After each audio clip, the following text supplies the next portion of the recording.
दोनों मिला करके 12,476 is what is the amount, but disaster management 6,196 crore has been given. Use ಮಾಡ್ಕೊಳ್ತಾ ಇಲ್ಲ. ಜೊತೆಗೆ 690 ಕೋಟಿನ ಈ ಇಯರಲ್ಲೂ ಕೂಡ ರಿಲೀಸ್ ಮಾಡಿದೀವಿ ಅಂತ ಪ್ರೆಸ್ ಮೀಟ್ ಅಲ್ಲಿ ಹೇಳಿದ್ರು. ಎಷ್ಟು ರಿಲೀಸ್ ಆಗಿದೆ NDRF? ಸರ್, ತಾವೇ ವಿಚಾರ ತಿಳ್ಕೊಳ್ಳಿ, ನಿಮ್ಗೆ ರೈಟಿಂಗ್ ಅಲ್ಲಿ ಬೇಕಾದ್ರೂ ಕೊಡ್ತೀವಿ. ಅದು ಎಲ್ಲಾನು ಕೂಡ ತಪ್ಪು ಮಾಹಿತಿ, ಮಿಸ್ಲೀಡಿಂಗ್ ಅಂತ ಹೇಳ್ಬೇಕಾಗುತ್ತೆ. ಮಿಸ್ಲೀಡಿಂಗ್. NDRF ಅಲ್ಲಿ ಯಾವ್ದಾದ್ರು ₹1 ಈ ವರ್ಷ ಅವರು ಬಿಡುಗಡೆ ಮಾಡಿದ್ರೆ ನಾವು ಕೊಟ್ಟಿರೋ ಟ್ರೌಟ್ ಮೆಮೊರಾಂಡಮ್ಗೆ ನೀವ್ ಏನ್ ಮಾಡ್ಬೇಕು ಹೇಳಿ ನಾವು ಮಾಡ್ತೀವಿ. ಯಾಕಂದ್ರೆ ನಾನು ನಾಟಕಕ್ಕೋಸ್ಕರ ಸ್ಟೇಟ್ಮೆಂಟ್ ಕೊಡೋದು ನನ್ಗೆ ಇಷ್ಟ ಇಲ್ಲ.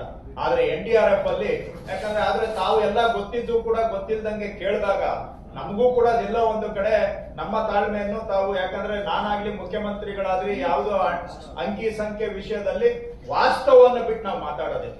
ರಾಜಕೀಯ ಮಾತಾಡ್ತೀವಿ, ಇಲ್ಲ ಅಂತಲ್ಲ, ಆದ್ರೆ ಫ್ಯಾಕ್ಟ್ ಬಿಟ್ಟು ನಾವು ಯಾವತ್ತೂ ಮಾತಾಡೋದಿಲ್ಲ. NDRF ಅಲ್ಲಿ ₹1 ಬಂದಿದ್ರೆ ನೀವೇನ್ ಹೇಳ್ತೀರಾ ಹೇಳಿ ಮೇಡಮ್? ಬೇಡ, ನೀವೇನ್ ಹೇಳಿದ್ರೆ ಅದಕ್ಕೆ ನಾನು ತಯಾರಿದೆ. ನಿಮ್ಗೂ ಗೊತ್ತಿದೆ ಅದು ವಾಸ್ತವಾಂಶ ಏನು ಅಂತ. ಹಾಗಾದ್ರೆ NDRF ಅಲ್ಲಿ ದುಡ್ಡು ಕೊಟ್ಟಿದ್ರೆ ನಾವು ಕೊಟ್ಟಿರೋ ಮೆಮೊರಾಂಡಮ್ ಮೇಲೆ ತೀರ್ಮಾನ ಮಾಡ್ಲಿ. NDRF ಅಲ್ಲಿ ದುಡ್ಡು ಕೊಟ್ಟಿದೀವಿ, ನಿಮ್ದು ರಿಕ್ವೆಸ್ಟ್ ರಿಜೆಕ್ಟೆಡ್ ಅಂತ ಮಾಡ್ಲಿ. ಹಾಗಾದ್ರೆ ತಮ್ಗೆಲ್ಲ ಗೊತ್ತಿದ್ರೆ ಸರ್, ಗೊತ್ತಿಲ್ಲದೆ ಯಾರು ಇಲ್ಲ.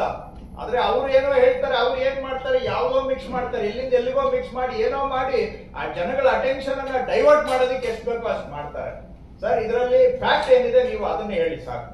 ನಾನು ಹೇಳಿದ್ದನ್ನು ಹೇಳ್ಬೇಕು ಅಂತಿಲ್ಲ. ಫ್ಯಾಕ್ಟ್ ಏನಿದೆ ದಯವಿಟ್ಟು ಅದನ್ನ ಹೇಳಿ. ರಾಜ್ಯದ ಜನಕ್ಕೆ